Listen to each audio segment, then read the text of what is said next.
This video is definitely sponsored by a subscriber of mine who has a product called Adrenal Relief. As I mentioned in another video a little while back, there's still a 25% off code on Amazon that he made revalid again for this month, and that is REALIST1. Again, the product is Adrenal Relief. Increase happiness. Ashwagandha can ease stress and anxiety by 44%. Sleep. Magnesium is well known for its ability to relieve insomnia and relax muscles. Boost energy. Vitamin B complex can do this naturally without the use of caffeine. No gluten or soy. We strive to be as healthy and as natural as possible. Currently has a 5-star rating on Amazon with 29 reviews and climbing. So if you want to support Adjacent 4 subscriber and his great product, which he had custom made, by the way, with the ingredients to his liking, again, that is Adrenal Relief, and I will provide a link in the description box with the discount code should you want to purchase them. Alrighty then. Had to give a little shout out advertisement for that Adrenal Relief stuff.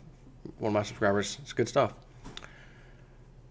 So I was looking the other day for cycles, and this one looks at the Elliott wave and the whatever that thing to Kondratief waves. Like searching because I know these people are all kind of calling for roughly the same time period of some major economic problems in the U.S. based on different cycles. And I'm like, oh, let me look online and see if I can find them.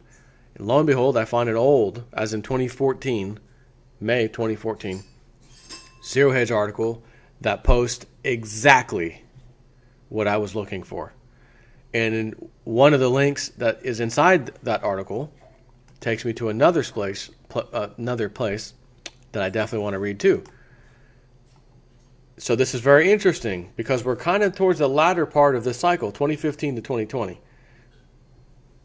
And you know, we're in 2017. We're going to have all kinds of problems this year. 2018, Economist magazine cover. I mean, come on. But nonetheless, I'm reading this, and it is a 2014 article, but it is absolutely relevant to the time period we're in right now, which is why I'm going to do this.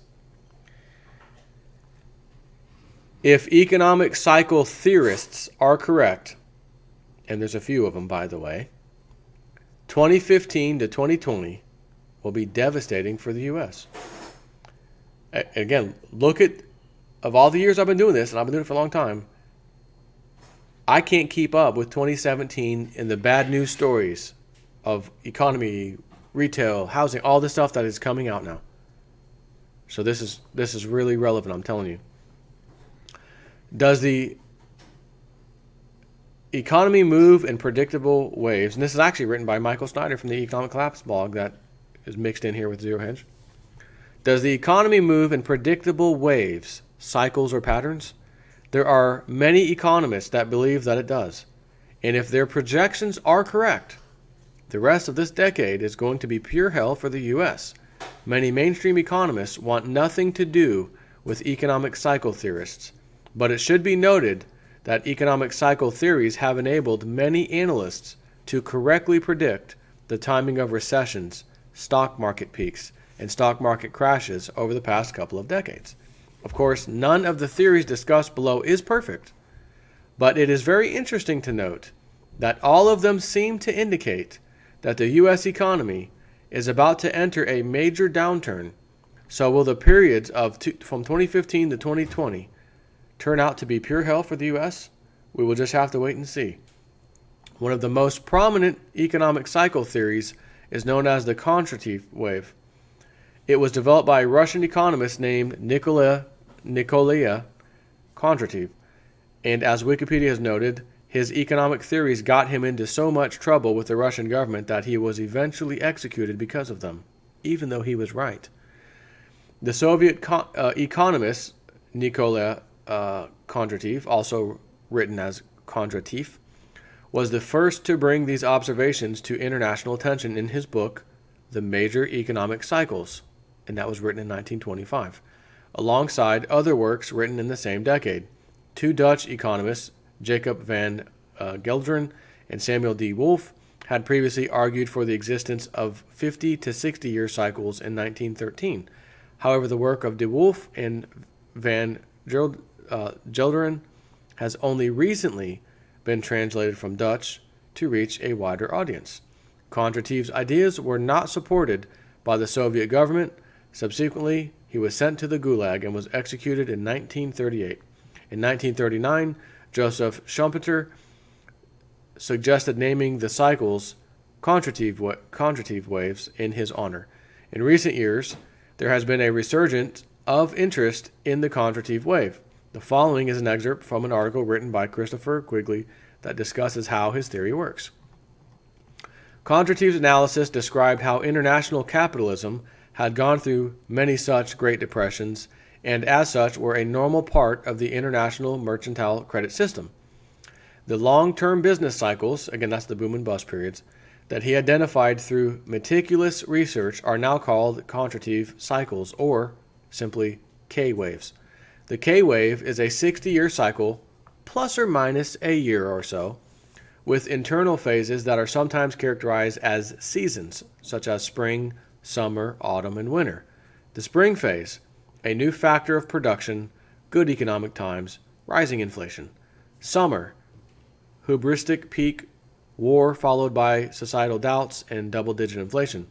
Autumn, the financial fix of inflation leads to a credit boom, which creates a false plateau of prosperity that ends in a speculative bubble.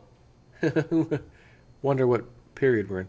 And then winter, excess capacity worked off by massive debt repudiation. Speaking of the massive debt the whole world's in right now, right? In our country especially. So winter, excess capacity worked off by massive debt repudiation, commodity deflation, silver, gold, oil, wheat, corn, everything, copper is being, this year, 2017, is being hit very hard. All commodities across the board. And economic depression. A trough war breaks psychology of doom. A trough war breaks psychology of doom. Increasingly, economic academia has come to realize the brilliant insight of Nicolas Kondratieve, and accordingly, there have been many reports, articles, theses, and books written on the subject of his cyclical phenomenon. An influential essay written by Professor W. Thompson of Indiana University has indicated that K-waves have influenced world technological development since the 900s. His thesis states that modern economic development commenced in 930 AD in the Song province of China, and he propounds that since this date there have been 18 K-waves lasting on average 60 years. So what does the Kondratieve wave theory suggest is coming next for us? Well, according to work done by Professor W. Thompson of Indiana University, we are heading into an economic depression that should last until about the year 2020.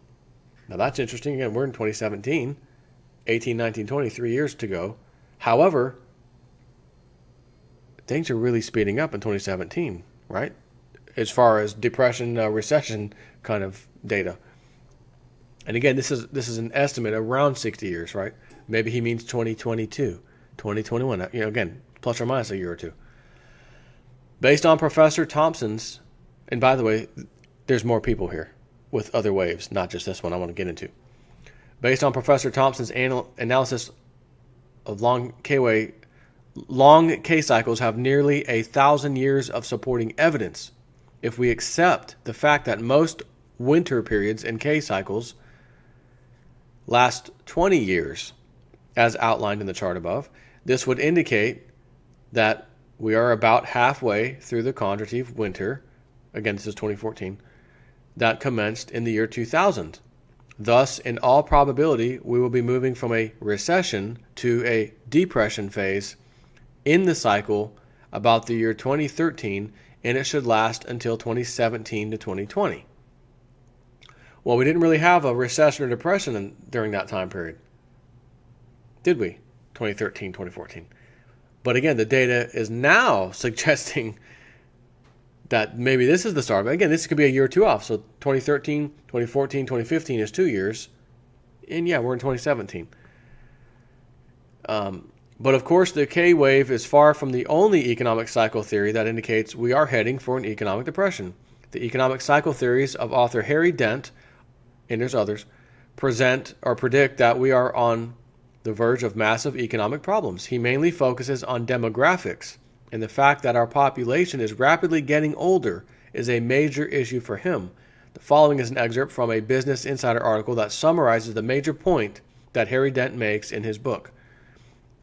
Young people cause inflation because they cost everything and produce nothing. But young people eventually begin to pay off when they enter the workforce and become productive new workers, or supply, and higher spending consumers, demand.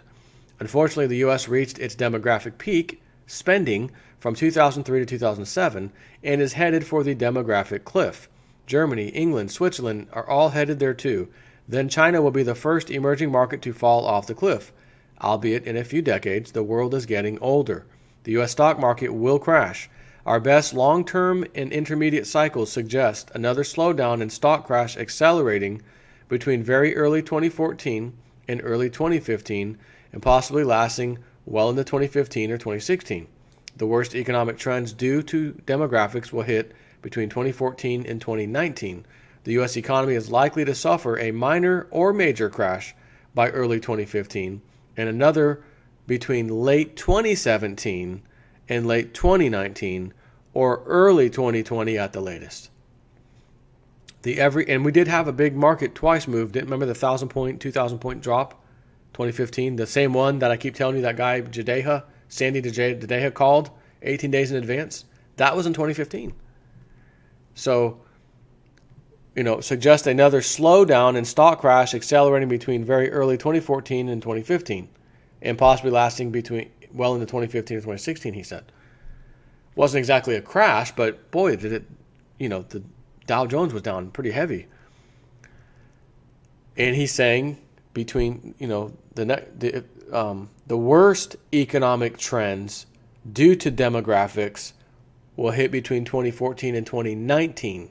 The U.S. economy is likely to suffer a minor or major crash by early 2015. So we had a minor one, and another one between late 2017 and late 2019, or early 2020 at the latest.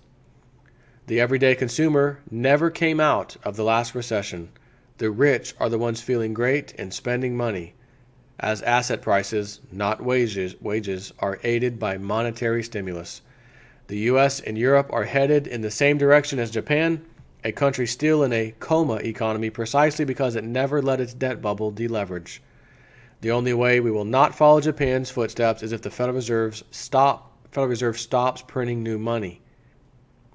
This was 2014, remember? QE1, QE2, QE3, $80 billion a month mortgage buyback with an additional 20 on for something else, $100 billion that was going on. Did I say million? Billion. 80 billion, then 100 billion. And it went on for like 2 years. Well, it looks like that happened. The only way to not follow Japan's footsteps is for the Fed to stop printing new money. $4.5 trillion on the balance sheet, $10 trillion printed since 2008. Come on. And this was written in 2014. What was the debt ceiling in 2014? It was probably 15 trillion, somewhere around there. It's now 20. About 21 because we got some spending money to the end of September now. $1.1 trillion. The reality is stark when buyers start to outweigh buyers. The market changes. It all comes down to an aging population, Harry Dent writes. Fewer spenders, borrowers, and investors will be around to participate in the next boom. The U.S. has a crazy amount of debt. And again, 2014 debt? Imagine if he wrote this article today. And economists and politicians have acted like we can just wave a magic wand of endless monetary injections and bailouts and get over whatever they see in the short-term basis. But the problem, he says, is long-term and structural. Demographics. Business can dominate the years to come by focusing on cash and cash flow, being lean and mean, deferring major capital expenditures, selling non-strategic real estate, and firing weak employees now. The big four challenges in the years ahead will be 1. Private and public debt. 2. health care and retirement entitlements. 3, authoritarian governance around the globe. Have we seen authoritarianism stepping up anywhere you recall since 2014? And 4, environmental pollution that threatens the global economy. Oh, you mean like the new nuclear plant spill caved in? You hear about that one? What is the nuclear plant called? It's the one that always has problems. The one that always has problems just had a collapse in a plutonium tunnel. And then we had Fukushima. We've had the oil spill. Remember the one that was in Michigan or something? Underground fire. It was 100 yards away from a nuclear waste site, and if it hits it, whatever the hell happened with that one? I mean, what in the hell? And this is 2014 when he's talking here. According to Dent, you need to prepare for that crisis, which will occur between 2014 and 2023, with the worst likely starting in 2014 and continuing off and on into late 2019. Again, this is just an estimate of those dates. So, like the Kondratiev wave, Dent's work indicates that we are going to experience a major economic crisis by the end of this decade. Another economic theory that people are paying more attention to these days is the relationship between sunspot cycles, which I was talking about here recently, and the stock market. It turns out that market peaks often line up very closely with peaks in sunspot activity. This is a theory that was first popularized by an English economist named William Stanley Jevons. Sunspot activity appears to have peaked in early 2014 and is projected to decline for the rest of the decade. If historical trends hold up, that is a very troubling sign for the stock market. And of course, there are many, many other economic cycle theories that seem to indicate that trouble is ahead for the U.S. as well. And here's a summary of some of them. Charles Nenner research, crest cycles by a guy named Cliff Droke, Elliott wave, market energy waves, Armstrong economics, you know him, cycles per Charles Hugh Smith. And was it Charles Hugh Smith that I followed for this one? Yes. This is the one I went from their site because this was very interesting. Beyond the False Dawn, Global Crisis 2020 to 2022, posted February 18th, 2011. Okay. 4 long wave cycles will likely intersect around 2020 to 2022. Longtime correspondent Ken R. asked me to elaborate on my recent reference to the real crisis being pushed forward to 2020, a 5-year scenario, 2011 to 2016, and this again was posted 2011. The long answer would fill entire volumes, so I'll attempt a shorthand version. Let's start with the chart I prepared for the cover of my 2008 book, Weblogs and New Media, Marketing in Crisis. You can read the first chapter on the Marketing in Crisis webpage here. It seems clear to me that 4 grand cycles, which I'll pull that up, will intersect around 2020 to 2022. Here they are. All here. Now you have credit expansion contraction cycle, which this looks like the year 2010. Price inflation wage stagnation cycle just after 2010. Generational cycle, whatever this is, Civil War, 80 plus years, World War II, 80 plus years, 2021 crisis. So, number 1, peak oil or the depletion cycle / endgame of the global economy's complete dependence on inexpensive, readily available petroleum fossil fuels. 2, the cycle of credit expansion and contraction, approximately 60 to 70 years, which is now beginning the transition from unsustainable credit expansion, or bubble, to renunciation of debt, credit collapse, and global depression. And again, he said 60 to 70 years of that one, and it's approximately, he says, and that one ended in the year 2000, according to this chart anyways, if you go 60 to 60 or whatever. But what if it's 70 to 70? Well, that adds another 20 years, which would put us right at 2020. Anyways, the generational cycle, 4 generations of approximately 80 years of American history, which leads to nation-changing social, political, and economic upheaval. The American Revolution, 1781 plus 80 years equals Civil War, 1861 plus 80 years equals 1941, World War II, plus 80 years equals 2021. And again, I said this, we've entered the war cycle starting in 2017 already. This is right in line. The 100-plus year cycle of the price inflation and stagnation of wages purchasing power, which began around 1901, is now reaching the final stage of widespread turmoil, shortages, famine, war, conflict, and crisis. While industrial society, the central state, and global neoliberal capitalism could probably suppress or adjust to any one of these cycle climaxes, which as you have seen they have, it seems unlikely the status quo will be successful in suppressing or adjusting to all four at once. There is nothing magical about 2020 or about each crisis. The book, The Fourth Turning, describes the four-generation, 80-year cycle of political and social crises in the U.S., and it makes sense even if you don't believe in cycles. After 80 years have passed, few humans are left who can recall the previous crisis. The loss of experiential capital, if you will, sets up the next crisis, which isn't a repeat performance of the last one, but a variation on the general theme that unfolds in a unique historical setting. The historical setting is defined by massive ecological overshoot, as laid out in Overshoot, the Ecological Basis of Revolutionary Change. It's a link. This overshoot, humanity as a species expanding to fill every ecological niche when food and energy supplies are rising, leads to roughly 100-year cycles of rising prices for what I call the FEW, or few essentials, food, energy, water, and resulting political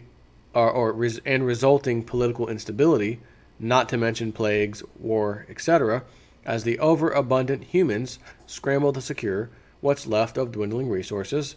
This is aptly described in The Great Wave, Price Revolutions, and the Rhyme of History, or the Rhythm of History. The credit/debt/speculative bubble that is slowly reaching its endgame has been addressed by the misbehaviors of markets and financial Armageddon, protecting your future from four impending catastrophes. The end of cheap, abundant oil is covered in the Long Emergency, he's got a link for that, and Long Descent, a user's guide to the end of the industrial age, to name but three of many books on the subject. I could have added a fifth crisis, which goes back to what the other guy said, that of demographics, as the financial promises made to the planet's aging populace will be broken by the sheer number of the elderly. The coming generational storm, what you need to know about America's economic future, another link to a book. My own attempted synthesis of the coming intersection of is, of course, survival plus structuring survival plus structuring prosperity for yourself and the nation. Got a link to a lot of books here. If you have any doubts remaining about the credit/debt bubble, I invite you to study, a link here, 10 economic charts that will blow your mind. I've marked up one chart to show how far we've progressed in the speculative debt cycle, which I'm going to gladly show you. This is not something you haven't seen, though. Right here. 1940 is far on the left. 1950, 60, 70 again. Nixon takes us off the gold standard, 71, and we just go. This massive debt bubble. Up, up, up, up, up, up, out of control. And again, this is only going to 2011. You know what the numbers were in 2011. You know what the debt ceiling was. How many more derivatives are out there? How many more unfunded liabilities? How much more debt is out there? Massive amounts from 2011 to 2017. That is not on this chart. And that chart already looks terrifying, doesn't it? So here's where we are in a nutshell. Borrowing money creates a virtuous cycle when money is cheap and easy to borrow, which it was since 2008, right? 0% interest rates, QE 1, 2, 3, mortgage buyback. I mean, money was everywhere. So borrowing money creates a virtuous cycle when money is cheap and easy to borrow, as the money flows into consumption and investments which feed that consumption. Eventually, however, organic demand, that is, people actually needing things and services, is met. But as Marx noted, everyone and his or her brother and sister ramped up production to meet the seemingly limitless demand. So now there is massive excess capacity or overproduction, which I'm telling you now will also include real estate, okay? Houses. Oops, it turns out that the market isn't very good at assessing steady state levels of debt, consumption, production, or speculation. So everyone overborrowed and overspeculated in both productive capacity and unproductive financial gambling. Two bad things happen in this financial overshoot. One is that all the debt must be serviced, i.e. the interest and some modest attempt to pay down principal must be paid. And as you know, we're not paying down any principal. We're just trying to make the debt payment, which keeps going up, up, up, up, and up. In the virtuous upcycle, rising profits and asset prices makes borrowing more to pay the seemingly trivial interest easy, no burden at all. But once the overcapacity, over-leveraged, over-indebted cycle breaks, then assets and profits both plummet, leaving the borrowers unable to leverage more debt to pay the interest on their current debt. As income streams and assets both decline, the interest suddenly gains the force of gravity. What was once lighter than air is leaden and increasingly burdensome. The grand partnership of the central state and the financial plutocracy, parasitic global cartel of capitalism writ large, have suppressed this natural implosion of speculative debt by printing and distributing trillions of dollars in free money.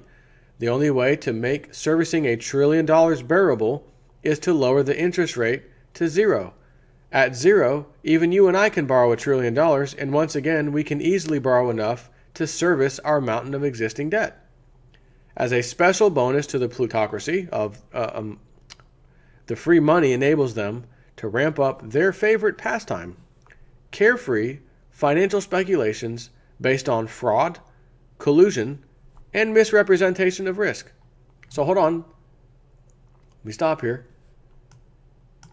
Fraud, collusion, and misrepresentation of risk. How many videos have I done this year alone on that happening?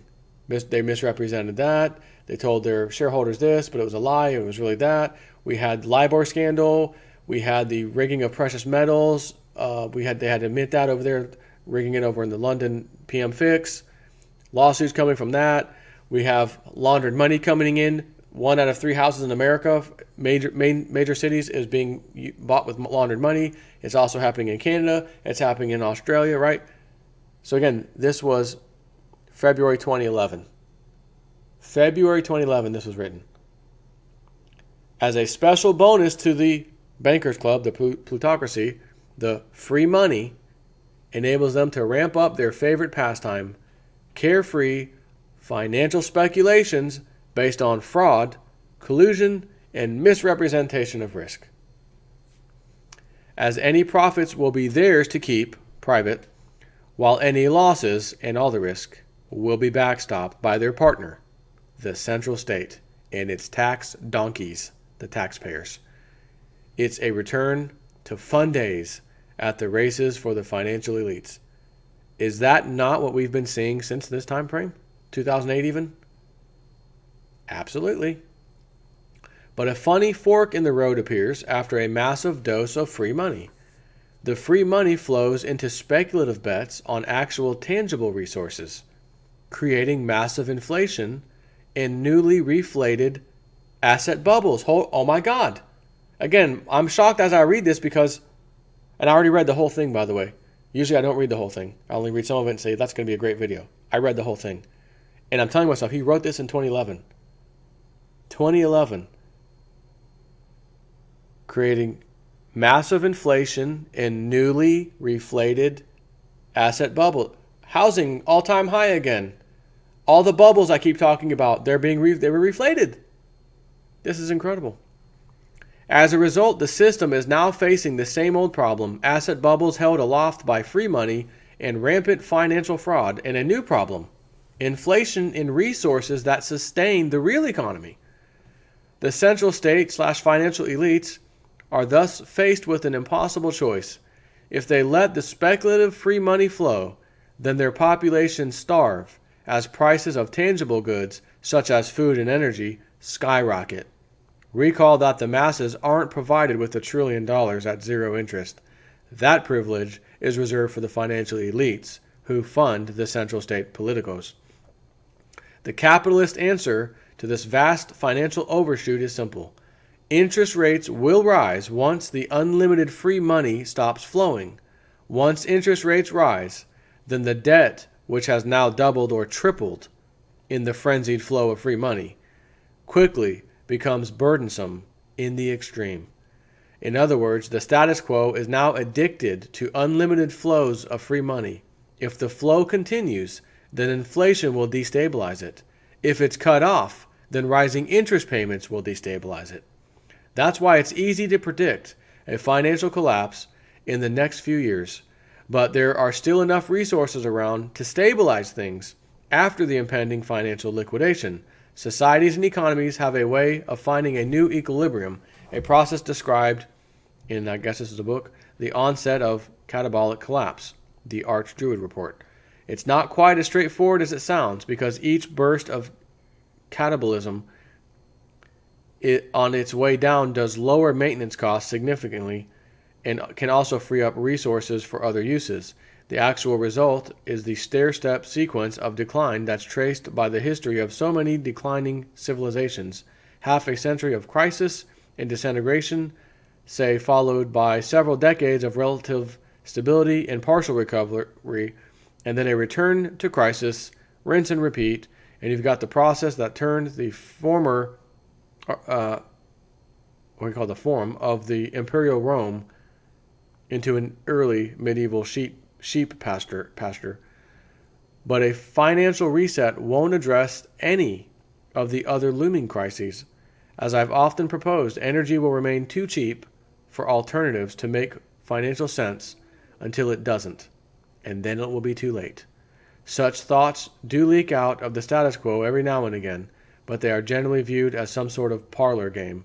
Ooh, how deliciously awful it will all be. The global economy won't recover now or ever. Here is an excellent summary of energy realities, which I'm not even going to go there. But anyways, that's as far as I need to read. This is already becoming a long video. But this is an important one. This lays it out. Maybe it's a couple years off, plus or minus, whatever. Did anything that I just read you, this last part, the last link that I opened up and read, does anything in there sound like that's not possible, that's not true, he wrote this in 2011. Our national debt may have been 14 trillion at that time. I don't even know. I'm not even going to look though. Somewhere around 14 trillion. It's now 20. And we've had the cheap money like he suggested would happen. 0% spending, Wall Street, yes, until they can't anymore. And that's where we're about to hit because the Federal Reserve is already saying it's time to unwind. First time ever they said that. It's time to unwind their balance sheet. The free money, zero interest rate days are coming to an end, which means this is a recession/depression that has to be coming. Plain and simple. And if you don't got your silver coins, metals, precious metals, you're going to be really upset. It's one of those things where you can't go back and say, oh, I'm going to do it over. I learned my lesson. I'm going to try again. It'll be too late. You'll be in line with everybody else trying to get it, and it'll be way too expensive at that time. And I will be the one at the end of that line, or the beginning of it, however you want to look at it, saying, step right up. I've got some silver to sell you. And I know spot price is, $400 today, and the premium is like $25. But I feel bad for you guys. I'm only going to charge you $15 over spot. Thinking in my head, wow, some of my silver I got for $10, $12, $13, $15. I just got that back on the premium plus $400 profit. Wow, this is incredible. That's how that's going to go. And it's not going to be a pretty time. When you see that happening, it's not going to be a pretty time. So you got to make sure you got all your stuff before this happens, because it's going to be too late. If you try to do all this stuff and get this supply and that supply, my food storage, and as I said, thank your lucky stars, thank the J.P. Morgan gods that they've been knocking silver down. They've knocked it down to 1625. You should be loading the boat. sdbullion.com/jsnip4 10-ounce bar at spot price for new purchasers or new customers that sign up at sdbullion.com. Silver Doctors Bullion. Coupon code JSNIP4. Do it before it's freaking too late. And to be honest, I don't care where you get your silver. Get some. And get as much as you can every week, every month, whatever you can do. Try to find a way to accumulate some of that. Okay? I'm out.